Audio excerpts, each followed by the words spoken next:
चला तर मग आज झटपट होणारे असे खोबऱ्याचे लाडू आपण तयार करून घेणार आहोत। त्यासाठी इथे मी अर्धी वाटी पाणी घेतलेलं आहे, अर्धी वाटी साखर घेतलेली आहे। त्याला उकळी आली की त्यानंतर त्यामध्ये मी इथे पिवळा रंग टाकून घेतलेला आहे। तुम्ही ऑरेंज किंवा ग्रीन असं कुठलाही रंग त्यामध्ये टाकू शकता किंवा नाही टाकलं तरी पण चालेल। तर इथे मी अर्धा चमचा वेलची पावडर, 1 चमचा साजूक तूप टाकून घेतलेला आहे आणि छान त्याला एकतारी होईपर्यंत आपल्याला इथे उकळून घ्यायचं आहे। हे बघा, पाक इथे तयार झाला होता। त्यामध्ये मी इथे 2 वाट्या सुकं खोबरं टाकलेलं आहे आणि त्याला छान व्यवस्थित मिक्स करायचं आहे। सर्व मिश्रण व्यवस्थित मिक्स झालं की त्यानंतर आपल्याला गॅस बंद करायचा आहे।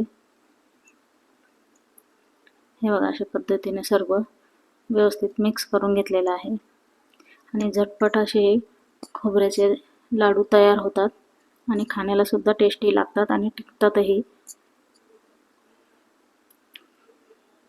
हे बघा, तर आता इथे मी गॅस बंद करून घेतला आहे आणि थोडंसं मिश्रण गार झालं की त्यानंतर त्याचे आपल्याला लाडू वळवून घ्यायचे आहेत।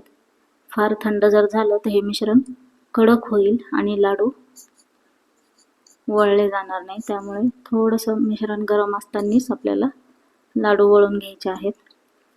नाही तर मग तुम्ही त्याच्या वड्या सुद्धा पाडू शकता। कुठल्याही एका केकच्या भांड्यात किंवा प्लेटमध्ये, ताटामध्ये थोडंसं तेल किंवा तूप लावून घ्यायचं आणि हे सर्व मिश्रण त्यावरती टाकून व्यवस्थित त्याला करून घ्यायचं आहे प्लेन आणि थोड्या वेळाने त्याच्या वड्या पाडून घ्यायच्यात। अशा पद्धतीने सुद्धा तुम्ही करू शकता किंवा लाडू सुद्धा असे करून घेऊ शकता। तर मी ते लाडूच केलेले आहेत आणि त्यानंतर सुक्या खोबऱ्यामध्ये आपण हे लाडू थोडेसे असे हे करून घेऊयात।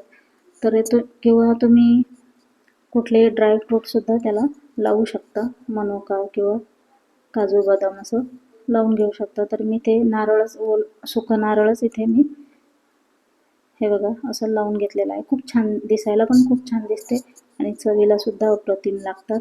तर एकदा नक्की ट्राय करा। हे बघा, अशा पद्धतीने रेसिपी आवडली असेल तर लाईक शेअर करा, चॅनलला नवीन असाल तर सबस्क्राईब करा।